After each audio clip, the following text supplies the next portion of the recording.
Hey, I'm going to take a quick look at the Bleeding Cool Top 100, but it's going to be full of four-letter words and foul language, so just be warned. I'll let you click off. Okay, this is part of their criteria. You got to listen carefully on how they judge. It says, it is judged by all manners of attributes that... Sorry, Metallica. The ability to influence what comics exist and sell, but also the willingness to use that power in the industry to affect things, and the ability to retain said power if a job is taken away. Wait, what? Use that... Are we talking about comic books? Okay, let's... Seems like... well, I guess we all have different... We'd all have different ways to judge comic books. So our list would be different than their lists. I would think sales and innovation would be a big one. I'm only going to go through a few of them because there's 100 of them. Okay, Kevin Feige. A dumb question here because I'm not a real big movie person, but Kevin Feige, is this... He says the head of Marvel Studios is now the new chief creative officer of Marvel. This is the Ghostbusters 2016 guy, right? How is he on any list? Get the... Bleeding Cool is such a dog shit website. Who is this? Johnston and the other guy. These idiots. How is Feige on anyone's list after making Ghostbusters 2016? Dan DiDio, number 7, the new 5G. Well, too early to tell. Okay, C.B. Cebulski, this was kind of funny. Because they take a little subtle dig at him, I think. Editor-in-Chief Marvel Comics spent 2019 slowly remaking Marvel in his own image. Is that a good thing? And that means a wider variety of comic book creators from across the world, especially East Asia. Was that a joke? If you know C.B. Cebulski's history, Johnny Cowboy. He's been pushing connective tissue to create more of a shared universe in recent years and even a bit more fun around the place. So... I don't know much. I mean, I enjoy comic books, but I'm not an industry insider. I don't know much about it, but I do know a little bit about business, and business kind of deals with sales. So how are sales? Are you selling comic books? Is the profit up? Are you building value for the company in some way? A lot of these things aren't really talking about sales so much. They talk about kind of like fluffer words, and there's no place in business when you're writing in black and red ink for fluffer words. Okay, some of these descriptions, they seem to be talking around things without really saying anything. Joe Quesada down, 19. He used to be the modern face, Marvel Comics, has managed to grab a little of that magic. No longer chief creative officer at Marvel, but executive VP, creative director. He's heavily associated with the publisher and has stepped up to take a more proactive role within the publisher. A strong political player at the publisher? He can also bring his his artistic skills. Okay, so what does that mean? Is a strong political player at the publisher? I don't know. I'm sure your boy will go through this tomorrow and explain all this kind of stuff. But it sounds like they're mentioning these names and things aren't going as well as they should be, and they're trying to talk around that without actually talking about it. Okay, this is bizarre. Tom Brevoort, executive of oversees Marvel's line, a strong public face of Marvel Comics with a strong and active social media following. Again, you're not talking about sales or growing the customer base or any of those kind of things that deal with the bottom line. Active social media following. Well, how does that make the company money? It doesn't. The longest standing employees at the publisher after creating 30 years, use all intents and purposes Marvel Comics. Okay, but none of this is dealing with the bottom line of how the business is being more successful. You're just using fluff words. Okay, they do that with a lot of these people. Al Ewing, new entry. The writer who would be king, an encyclopedic knowledge of comics, and that which he doesn't know he will devour. He took a comic with very little anticipation. Has this been edited? The writer who would be king, an encyclopedic knowledge of comics, and that which he doesn't know he will devour, comma, he took a comic with very little anticipation, period. That's not... Period, the Immortal Hulk, comma, in which Joe Bennett made it outsell Batman. That's bizarre. Yeah, as I talked about earlier, the Immortal Hulk sucks. Okay, Tom King, 29. I hope he gets help. Santa Amanat, down. She's an idiot. She's a very strong voice. Oh, co-creator of Ms. Marvel. That's nothing to be proud of. Very strong voice for Marvel and a face. That's the important thing. No, I'm sorry. The important thing is that she has brown skin and she has an ethnic name. Oh, God, you're such a dog shit website. Oh, Bleeding Cool. Bleeding Cool. The Comicsgate pages, Bleeding Fool and Bounding into Comics, they're so much better. It's like I consider them filtration services for these, for Bleeding Cool and CBR and all the other these horse. Okay, Kelly Sue DeConnick, writer of Aquaman, Bitch Planet, and Pretty Deadly. I reviewed Bitch Planet a long time ago. It's not very good. A strong voice in the comics industry fueled with the Captain Marvel movie based on her take on the character. This is bizarre, right? You gotta have somebody edit this. I understand Bleeding Cool is probably... Oh, I don't know if they're... Is this like a vanity project for them, or are they actually making money with it? Because on these kind of small things, you can't afford editors and that kind of thing. I get that, but this guy Rich Johnson's a writer, so writers usually kind of give their work the once over before they publish it. Especially something like this. This isn't just a article. This is an article that a lot of people are going to reference. So you'd think he would be a little bit more careful in his editing. Okay, so he's talking about she remains a font for advice, support, and comradeship.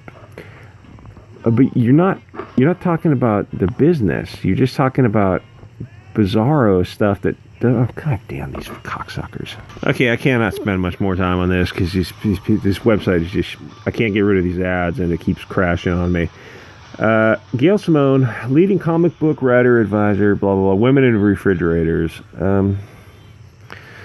I won't say it. I won't make... No, I will just skip over that. I won't say it. Keep it classy for 2020.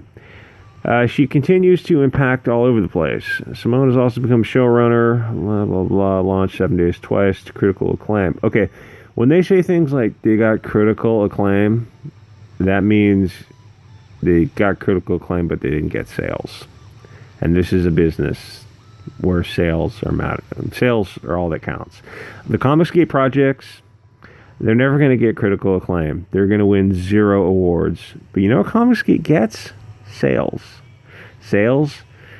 pays rent, buys cars, buys homes, puts your kids through college, buys vacation homes and rental properties, and investments in real estate. You get the idea. That's what Comicsgate does.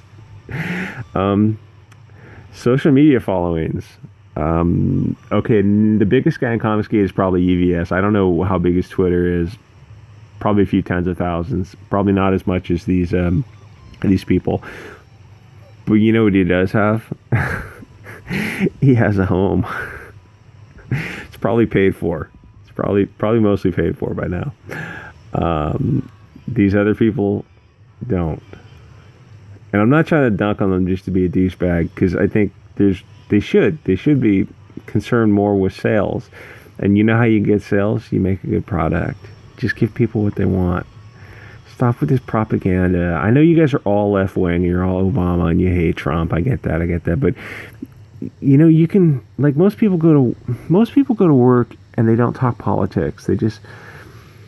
Oh, God, before Trump, things were so different. I mean, you know what I'm talking about. Most people just... They keep their political beliefs to themselves because they want to go to work, and they want to make a good product, or they want to sell, or they want to have a smooth run in the office, or whatever.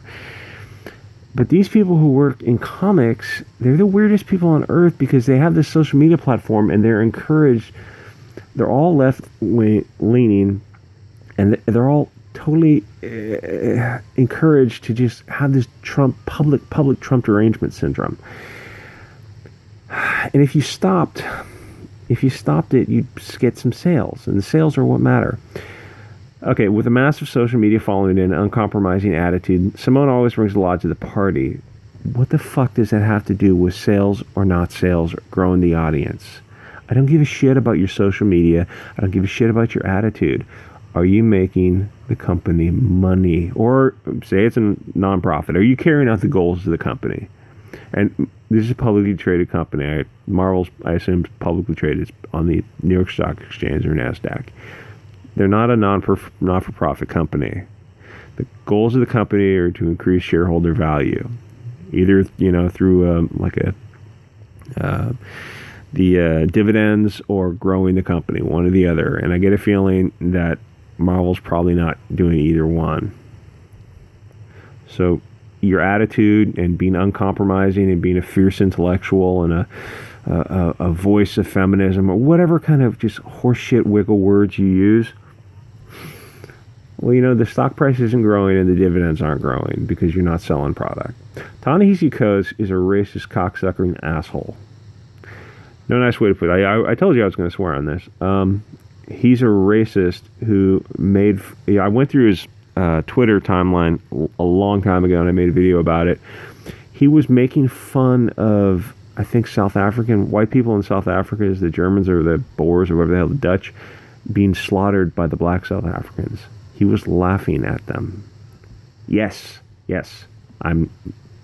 find it yourself. Go find the old video or go to his Twitter. He probably didn't take it down. Writer of Black Panther as well as a literary activist. Don't give a shit about his activism. I care about how well Black Panther's selling. He has brought attention to this comic along... Okay, so that means sales, right? Alongside the release of the movie... Okay, so the movie did $1 billion plus. So how are sales? Has created a small but new fan base. Okay, stop right there. The only thing that matters is he has created a small fan base for Marvel comic base. Okay, so you're using this wiggle word, new fan base, which you're trying to say he's bringing in, he has a small but loyal following, which means he's bringing in new customers to the total. There's no way that's true because, sales don't lie. If it's selling, I don't know what it sells. Say if it's selling 20,000, listen, you can't wiggle around this black and red ink. Either you're making money or you're not, and you're not. His work on Captain America, while less successful because he's a racist cocksucker, has managed to tell stories. I don't care about the stories, and you shouldn't care about. Obviously, yes, you got to write good stories, but if you can't keep the electricity running, you can't do any of this. Without money to keep the business going, you can't carry out your dreams of creating great art. You've got to at least make sales. Once you've got some money in your bank, you can get a little creative and you can do what you want to do, but you got to be able to keep the lights on, and Marvel is not doing that. Okay, he's also become an internal go-to for advice. Oh God, these cocksucking douchebags. None of these things are contributing to sales. I don't care about his activism. I don't care about Gail Simone's work in feminist theory. Okay, let me finish this off because this thing keeps crashing and I'm just getting pissed. 88. There's some symbolism behind that number, but I'll leave that for now. War campaign. Oh my God. What timeline is this where war campaign is even on this, much less to say they're number 88? We see you, Bleeding Cool. Yep. Nazi cocksuckers. Comicsgate still remains a cause celebre online, a still impressive exercise in virtue signaling. Oh, sweet tap dancing, you're telling us about virtue signaling. To fund comic books outside of the comics industry. Well, they are the new comics industry. Comicsgate is the comic industry. But this virtue is put to the test as cracks grew, prominent figures turned against each other, as purity tests from the war campaign account, hashtag and ironic hashtag blame war campaign as to whether members were or anti-progressive enough, and saw abuse previously directed at mainstream creators, many of whom have restricted their social media as a result, turning inwards. Why are you writing so badly? Were you in a hurry? You must have been in a hell of a hurry to get through this. Anyway, this is Bleeding Cool's Top 100. To go through this would take an hour. I'm sure your boy will do it. Oh, Axel Alonso. Your boy will do it tomorrow, or EVS will do it. Like, comment, subscribe, guys. Happy New Year. Happy New Year. Have a happy New Year. And everyone who's a few pounds overweight, consider fasting for a day or two. and then familiarizing yourself with vegetables. Looking at you, EVS. Anyway, like, comment, subscribe, guys, and I'll see you on next episode.